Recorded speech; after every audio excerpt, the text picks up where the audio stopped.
Okay, welcome back.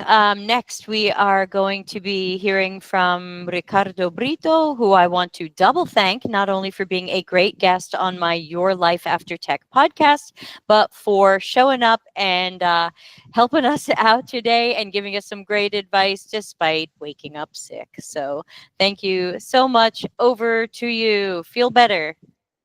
Thank you so much. And thank you so much for having me, Debbie. I'm really a fan of your work. I bought your book and really was so timely.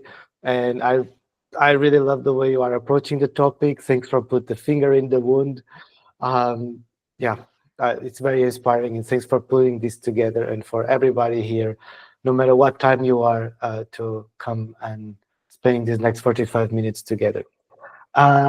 So before we dive into, I just want you maybe to start here. And no, wait a second, of course, technicalities. Okay, let's start in another way. So tonight I'm here to talk about the business of becoming yourself. My name is Ricardo. I'm from Portugal. I lived 12 years in Berlin and I started studying fine arts. I had a very brief and very unsuccessful career as a horror movie director. I was never a great artist, so I made money out of graphic design and interior design. And then because of economic crisis, I moved to Berlin with $1,000 in my pocket and a sofa and no job, and that started a career of 12 years in tech. Which the last three I was hating them, and the last two I was bouncing out from a burnout and figuring out what to do next in my life, which led me to try to open a restaurant, which led me to sell meatballs from my home, maybe become a tattoo artist. I wanted everything but laptops. And I started to I discovered coaching by accident and was something that I never was considering, but I ended up doing. Yes, that's the best combo. And it happened that I ended up creating a coaching business that was helping people in tech, mostly senior, like mid 30s to up onwards, to figure out what they wanted to do with their life. Also, if it was staying in tech, moving after, doing something parallel. But I did a lot of career storytelling as well. So trying to help people to make sense of their story. But in all of this process, what happened was that a lot of these people wanted to build their own business. They realized, hey, actually going to a job is not going to cut it out, or I want to have a plan B, or I want to have more control. So there was many reasons. And therefore, my business now became, like for the last year, more officially to help tech and design professionals. Also other people. I work also with a lot of health people, for example, who are looking to establish their first business and the solo business, and which is a hard one, right? It's a hard transition, but I help them making that transition. And today I'm going to talk about that, my lessons, my warnings, and I would like to have an open discussion with you at the end because this is a topic that is very dear, and I think this is where we can learn a lot from each other. But before that, okay, I put up this slide last minute. I'm also the author of this new book. It just came out very recently, which is the slightly chaotic but totally worth it adventure of becoming a solopreneur. I like long titles. And this is a very practical guide for first-time solopreneurs. No fluff.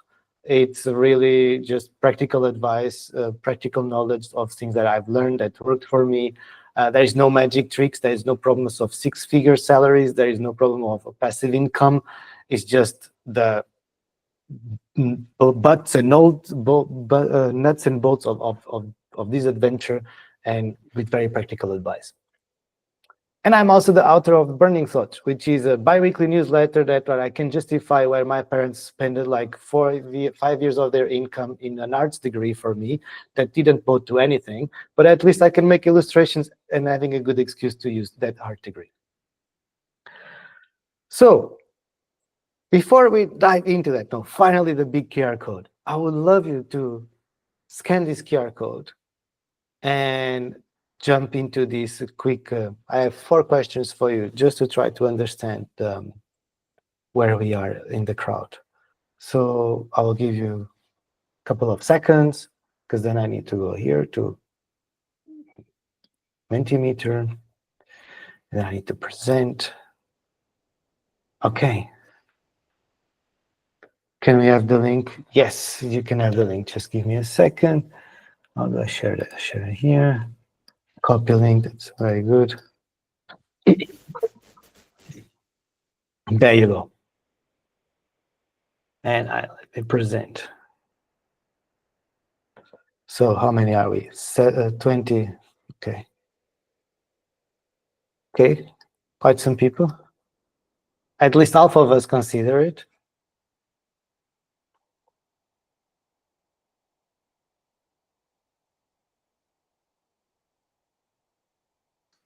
All right. So I will move on. So what's your biggest fear of having your own business? Is it financial stability? Is it working too much? Not finding work or clients, legal stuff and taxes, fear of failure? Not finding work and clients, fair enough. Stability, yeah.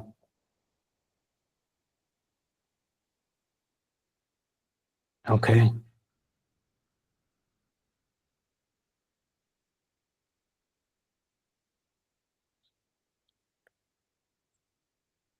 Yes, but it's, Natalia, I find it differently because financial stability might mean dealing with uncomfortable feelings of having income or not, or things working out and riding the waves of you don't have a fixed income no matter what, and not finding works and clients is different. It's more tactical. Okay, but yeah, I mean, fear of failure, not finding work and clients, financial stability, totally understand. Okay. So why would you have your own business?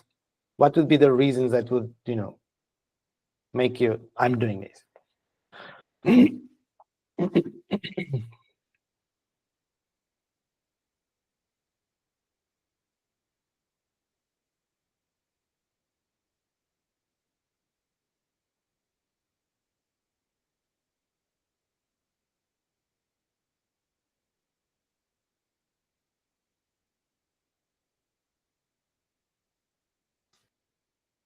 Yeah.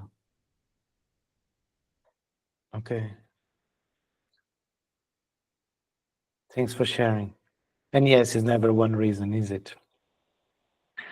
And one last one. What would you do? Would you do something like what I do now? Would it be something like in the same field or something completely different?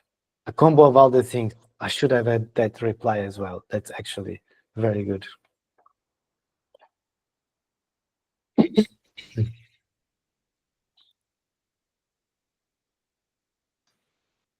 Whatever makes money. That's also a good principle, Debbie. I love that.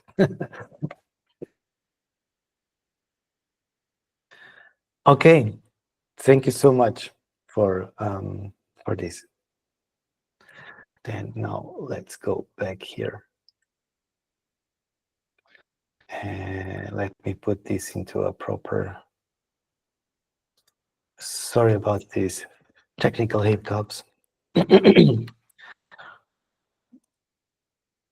Yeah. Okay. So I will just ignore a little bit the comments because otherwise I will get distracted, but I will catch up later. All right. First question that appears a lot in, surely in my career, but in so many other people that I've worked with and I talk with nowadays is like, I hate my job. Should I start a business? Yes and no. I think this is the million-dollar question. And there are many reasons to stay at your job, to leave your job, to find a new one, to start a business or not. But it's very important to understand why we are doing it. Because yes, we might feel oppressed by being a number in a spreadsheet that doesn't do any kind of meaningful work, needs to deal with toxic people, and it's a completely soul-wrecking existence at the desk. That's a very valid reason to leave your job. Can also be that you are tired of the instability, you are tired of the layoffs, you are tired of being treated disposable, and you are afraid if your future is actually going to be secure by these companies and these jobs. So there is many reasons why we open a business. But the question is, are you running away from a job, or are you running towards a business? Because if you are running away from something like, I don't want this, I want something completely different, I'm done with this, you are just running away of something, but you are not intentionally going towards something you want. And I know this very well, right? When I had my burnout, my first question is like, I just don't want this. I need a new job, I need to change something. But I also come to the realization that running away from something will not give me the satisfaction and the things I needed at that point in my life. And working with a lot of people in my coaching sessions, in my work, I see a lot of people just running away from something, but not going intentionally towards something.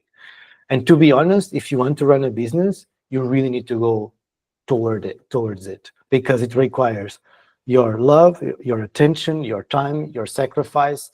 And if you don't like it, and if you are just doing because you are running away from something, it's not a great start. For me, it meant I went back to the company that burned me out.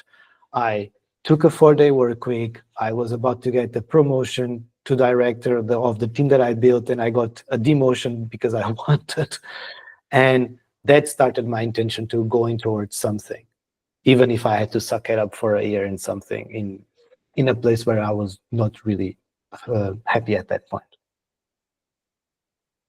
It's also one of the things that I was surprised when I slowly started to move into my business, and I see this often over and over again, is that we confuse very often what is actually needed to build a business and what we think we need to build a business, especially if you come from a background of design and product. Let me tell you why. Because we start thinking that we need a brand and a logo and a website and social media and marketing and softwares and equipments and all that, and have the messaging right and making it all perfect. And I see this so often, like people come with great websites, people come with great, social media marketing strategies, but at the end of the day, I don't understand what they're selling or for who they are working for and how they make money. And they have like a really nice shop front with a very empty shop, nothing to sell inside. Or they have something to sell, but is unclear. What we actually need is try to understand which problems do you solve and for whom do you solve them and how do you solve them and what brings value to the people that you are trying to solve these problems from and how do you make money. Surprisingly, we do this very well when we are inside companies, but we tend to shoot ourselves in the foot when we do it for ourselves. We forget that our user now is our clients, but we actually are just talking about us, not the client problems. But when we were in product companies, we were talking about, hey, marketing, you should talk about their problems. We should solve their problems, not just selling features. But that's what we do when we open our own businesses. And we don't get clarity about what problems do we solve and for whom. And look, this might be a service like consulting or strategy, but if you're also opening a restaurant or opening a food service, there is a target audience that you should address, that you are focusing on. So the more you know about your client, the more you know how you solve it, this is the core of having a successful business. And it doesn't matter if you run a 1 million business or just a very tiny 1-person business. This is what you actually need, not the storefront. This.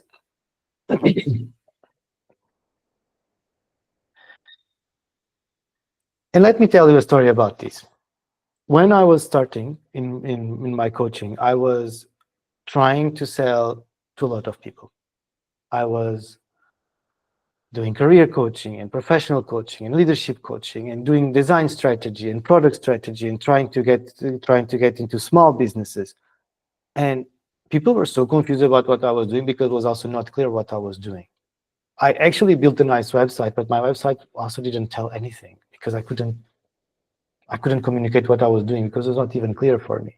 So it took me several rounds to get to the point to understand who do I help, how do I help them, and only then I could actually start getting some traction and starting to see clients interested in my work. But until then, I was just shooting in the dark.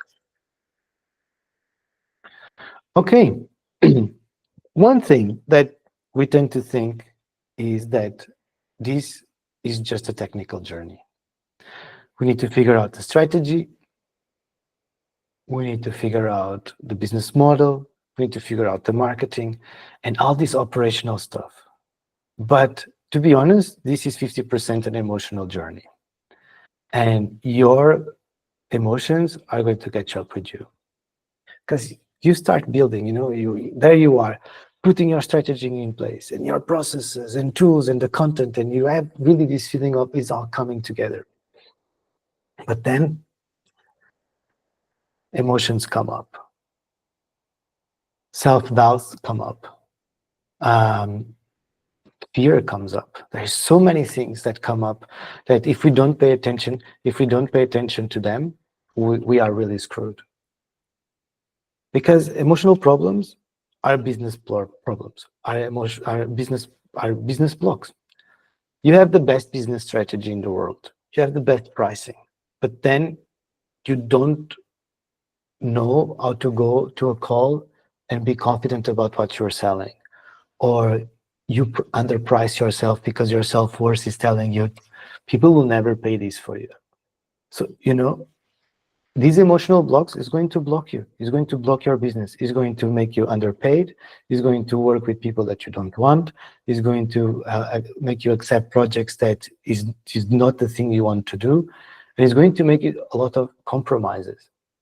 And if you push them away, they tend to get worse. They never get better. So if we don't pay attention to the emotional side of our business, we there's not the technical side that is going to make it happen and make it better. Especially when 90% of your time of having a business feels like that, because it feels that your business is always like spit and tape and glued together, and it's a very uncomfortable feeling. But that's the reality, and I guess David knows that very well. And if we don't know how to deal with these emotions and deal with this chaos, our business cannot sustain. And I'm sorry, I just need to get a little bit of water. This cold really caught me off guard today.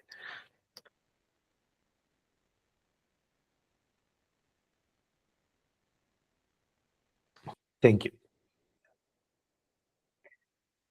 And I can share some stories about this, because every now and then there is these moments where I'm alone in my living room and I'm crying my eyes out and I'm really considering, like, am I doing the right thing? Why did I choose to do this? But it's not about the hustle, but it's about that these moments will come, and these moments it's part of the journey. And if we try to solve them strategically, we never get there. One thing I can recommend, therapy helps tons on this topic, by the way. Okay, so now my clicker decides not to work, so give me a second. There we go. Speaking of emotions, your business is a direct reflection of who you are. Now, because everything you put in your business is what you get back. Let me tell you a story of a person that I've been working with. This person has an interesting health business, but was way underpriced.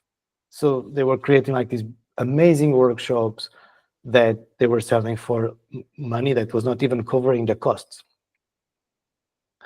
And you might think, oh, it's just a matter of pricing, right? It's just a matter of raising the costs. But why didn't she raise the cost in the first place? She didn't, because it's a question of self-worth, like I did and many of us do. We underprice. We don't believe that we are enough. We don't think that we have enough experience. We don't think that our product or our service is high quality, when it actually are. But when you are alone running your business, there's almost no one to tell that you are doing a great job or your product actually deserves that price. So overcoming these emotional blockers It's important because in her case, she was overworked for years because she was not charging the right amount of money. I did that also in the beginning, and I see many other people do. So what we put in a business is what we get back. But what we put is based on who we are and what we believe and our defects. Because contrary to a company, there is no toxic CEO to blame. There is no abusive leader to blame. There is no completely ludicrous strategy to blame. There is only us to blame. And we are not the professional identity only. We are a person who is running a business and is also a human, and it brings also all these emotions. So these will transpire in your work.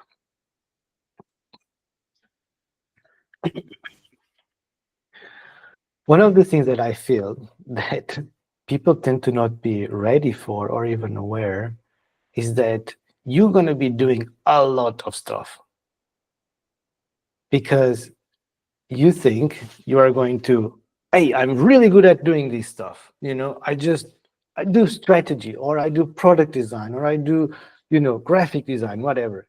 And you say, that's what I'm going to sell. I'm going to be so good and it's going to be my business. But the fact is, that's not going to be your business. That's going to be your service or your product. But your business, it's all of this.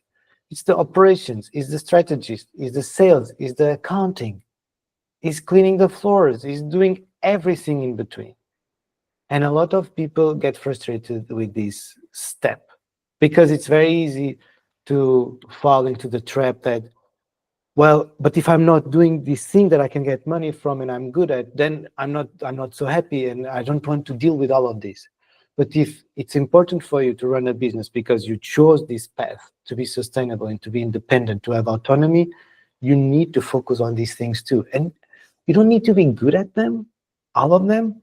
You're going to learn how to be good at them. I used to hate accounting. I tell you a small story. In Germany, good enough, that's great. In Germany, there is one expression. Germans have expressions for everything, which is Briefkastangst, which literally means fear. I would add crippling fear of opening your mailbox. You receive so many letters here that people get that is actually a thing to have a mailbox fear. And I'm going to tell you, for many years, I had to have somebody next to me open the mailbox because I was really panicking with any document that will come through that. Right now, I became the person that checks my mailbox 3 times a day, expecting the letter from the government, from my accountant, or whatever. So you get that. It's a journey to get there. And on the operations side, I run away from this. I'm going to admit something that is not the best experience, but I never touched a Jira ticket. Yes, I worked 12 years in tech, but I never touched a Jira ticket. I hate it from the bottom of my heart. I don't see the point, and I was not getting paid for it. So I always managed to, put it to my boss or my colleagues or my reports because that's something I hated and I refused to do it. And I was not good at operations at all.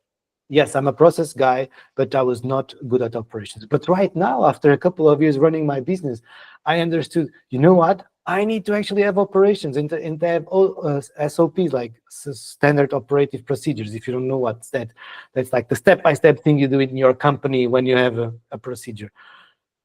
And that saves time. So one needs to overcome all of this, but one needs to be prepared. And later I will show you why I'm not a freelancer and why I see freelancing very different from solopreneurship, which gets me into some interesting discussion.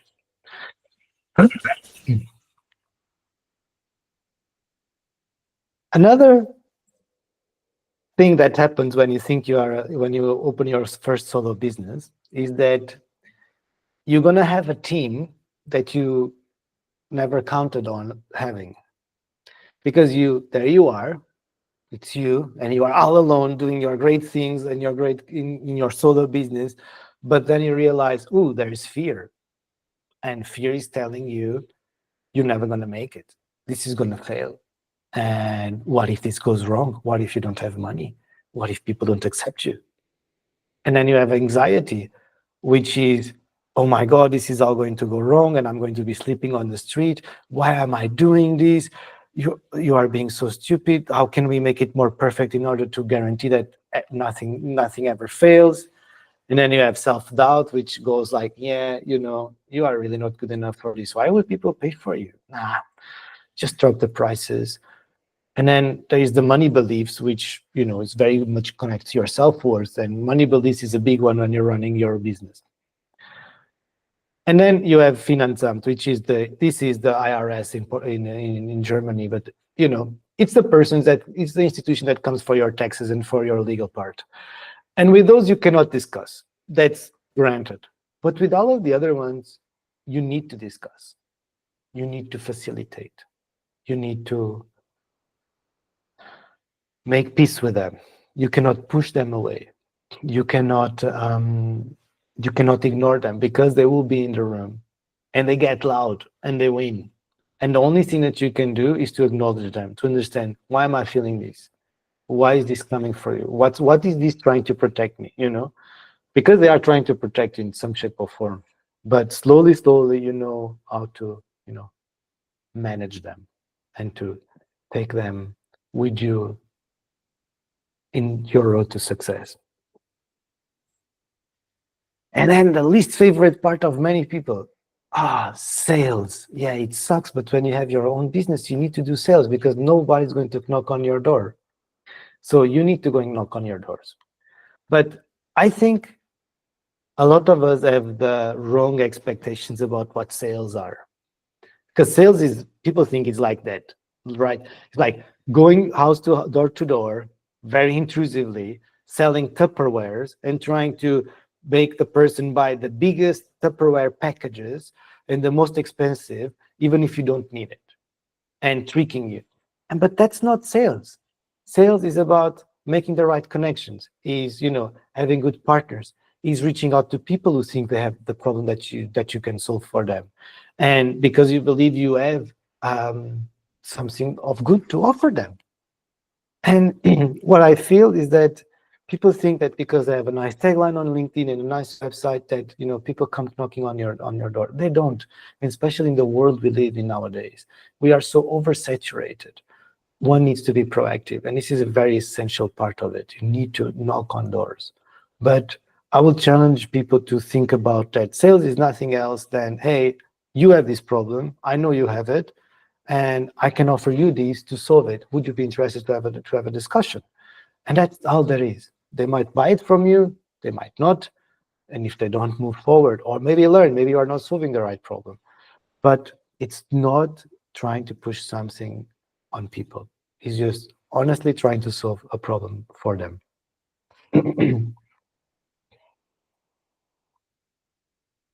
One mistake that we tend to do when we open our solo business is that we accidentally build another job. For a lot of us, we want flexibility, we want independence, and that's something that the job normally doesn't give you. So don't build that. We are used to this paycheck wheel, right? Of every month you get that money and you keep running around and running around. And it's very easy to fall into the trap of that when you build your own business. But it's not a great way. First of all, not Ricardo as a mouse. No, I cannot run for the love of my life. It's impossible. But people come to these in the first solo business year and they say, I want to make as much money I was doing in my job. It's like, sorry, that's unrealistic. It sets you up for failure. The second thing is that you want to have constant revenue. Yes, if you want to have constant revenue, you need to have certain things in place, and I'll go them in a second. But many people figure out that, oh, I'm working more, I'm earning less, I'm more tired. What am I doing? And the main difference is that if you go in freelancing, for example, you are paid for project or hours, while a person like me tries to build scalable and recurring revenue. For example, if I have my books, I have my workshops, I have my partnerships. If you look at Debbie, she has different different things she's doing, the conference, the books, the workshops, all of those are things that are very different from just selling your hand, like, selling yourself hours. The operational model, which is about systems, right? While a freelancer is jumping from company to company and project to project, you need to go and adapt to systems. We develop our own systems, so we save money. Remember the operations part? I mean, I know we talked a lot about product at the beginning of this talk, but just the fact of having a CRM and Notion and all of that, and having somebody helping me setting up these systems, it saves me 1.5 days a week that I can now either use to rest or use to do fun stuff for my business or use for whatever. And this is something that we need to, create them intentionally. The client's dependence, of course, freelancers always need to find new clients, while us, we try to stabilize with different sources of income, like the ones I mentioned before. Freelancers are limited by hours. You cannot work 24 hours a day, while we can make money while we sleep. I'm not saying that we make a lot of money while we sleep with passive income or anything, but you can theoretically have other things and other sources of incomes, like selling tools, selling books, selling courses, anything else. And the mindset is that I think like a CEO. And it's not like a CEO of, oh, I'm the CEO of my own life. No, it's not like that. It's like you really need to think about not just about the passion that you have, which is my passion is to really help people to build their businesses, but I also need to have, well, yeah, but what are the tools that I need? What is my cash flow? How can I guarantee that I get rest? How can I make sure that I'm creating new products? How can I understand that my pricing is correct? And not just the IC that is focused on the thing that is passionate about. When you enter this world, you're going to be in a very vulnerable position, because you are in this position where everybody's telling that you should buy my system. It costs $800 a month, but you're going to get a 6 salary figure. Or no, actually don't do that. Do marketing, and do marketing the way that I tell you, because that's what's going to get you clients. And I spend so much money in also these professionals, and I get nowhere, because the world really is loud, and they prey on you on the things that you should be doing and throw them money and make a lot of promises. And if you are in this vulnerable position, you're going to fall into the trap of trying to overcome your fear by overcompensating with these solutions. And the world doesn't want you to listen. The world will always say, shh, no, I'm right. And this is something that I've learned the hard way. So you really need to find your own voice. And lastly, you need to take care of yourself like your business depends on it, because it does. It really does depends on it. Look, I was not a gym person or a sports person. I started to do sports at the age of 37 or 36. And I can tell you, it makes a hell of a difference, because if you are the only person doing decisions, making decisions in your business, means that if your body is not in the right place, if your mind is not in the right place, your emotions are not in the right place, you're going to make the wrong decisions. If I sleep bad, I woke up late or cranky, I have like crap food to compensate, and my brain is foggy and I'm stressed out, I will not make the right decisions. So we need to focus on our body too, and need to prioritize it, because our business really depends on it. So when I work with people, I realize, the combination of things that helps us to build these businesses. And one is the strategic, the business, and the operational, knowing who are you helping, how are you helping them, what's your pricing, all of that strategy stuff. But also the emotional support, being there for the hard moments when all these weird team appears out of the blue and tries to hijack your meetings and decisions. And figure out what really works for you. Because there's 1,000 ways of doing everything, from marketing to sales to products to pricing, and none of them is right and none of them is wrong. It's figuring out what works for you at that time and place for your business at that time. So for me, the biggest learning that I have is that building a business for me was also about discovering who I am and who this business needs me to be in order to be successful. So take this journey of opening your own business as not only building something that matters to you, but almost as a spiritual journey, because you're going to learn a lot about your shortcomings. You're going to learn about your beliefs that are not leading you to be successful, everything that blocks you. Your business is a huge mirror about who you are, and it's not pretty at times. It's really ugly, but I think I never grew as much as I grew in the last years, and I grew in my whole career, because this is like speeding up a lot the process. And that's everything I had to share with you today. So thank you so much for being with me. I love that. Just for my own enjoyment, can you please go back to the slide where you are the dog in the room on fire? Yeah, I we have can to take take a picture of that. a lot. We thank you. Dun, dun, dun, dun. It's elevator music. Oh, there you go.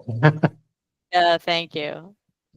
Ah, everyone else take a picture of that. Loved it. Oh my gosh.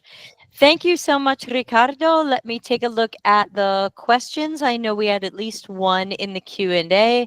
Natalia, if I'm pronouncing you correctly, says, how do you keep a balance between having a specialism in, say, the coaching space, but also being enough of a generalist that you can adapt to changing conditions?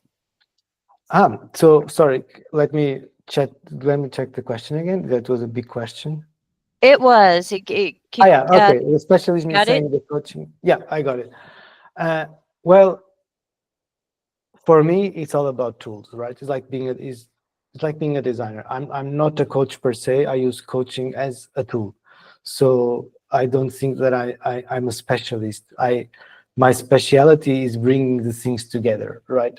Is bringing the coaching part together, is bringing the strategic part together, is bringing the product part together, is bringing the marketing and the branding together, and the facilitation, and adapt with the needs of, for me, everything. That's why I'm passionate about reinventing and helping people reinventing themselves in the past, because that's what I've been doing my whole career, and that's what I've been saving my career, which is I need to reinvent myself all the time, because the market is changing, technology is changing. I mean Debbie knows it very well, right?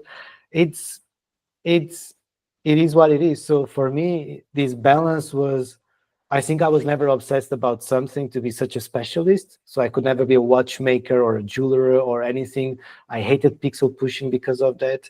So yeah, I think generalism, it's something that comes natural. But I hope I answered that question Thank satisfactorily. Yep. thank you. That was really helpful. Everything that you say really resonates with me because I think I have a similar outlook. So yeah, thank you so much. It's a great talk. Yeah, and I want Thanks to for coming. echo what Ricardo said because I think a lot of people who are familiar with me, and some of you aren't, but for the people who are familiar with me, most of you discovered me in the last 3 years. You don't know how many times I've reinvented myself. You know, we saw Ricardo's list with meatballs and horror movies and tattoos, and you know, I probably have a similar list. I started in the music business and you know, I mean, I have a weird list also, and some of you might have the same list as well. And I just keep reinventing myself.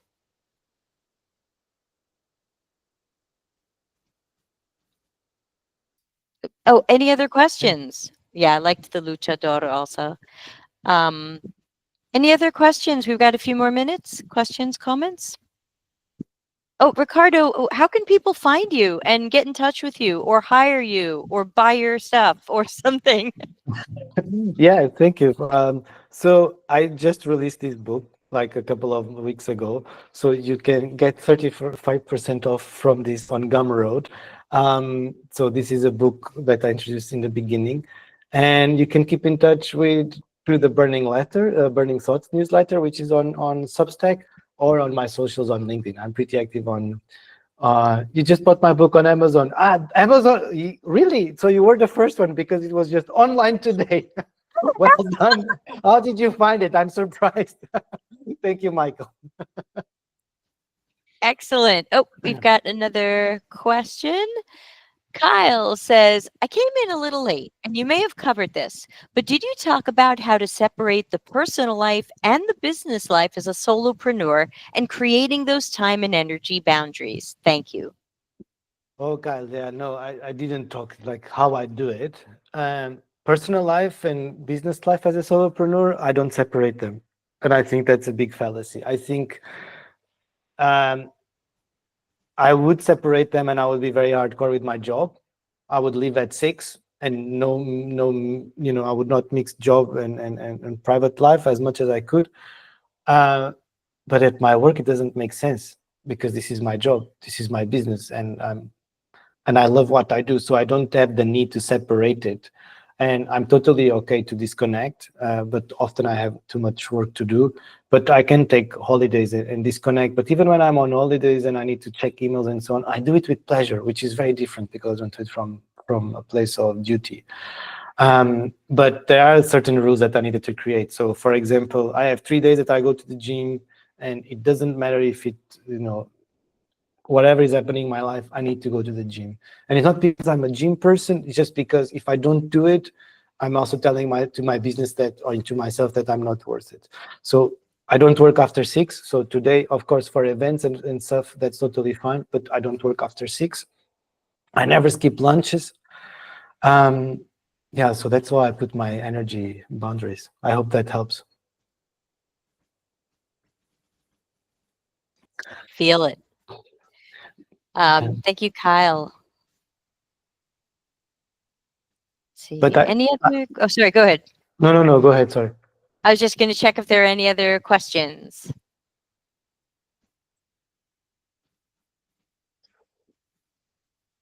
Going once, going twice. Okay, then I will stop recording. We'll wrap this one up. Hold on, please. Stop recording.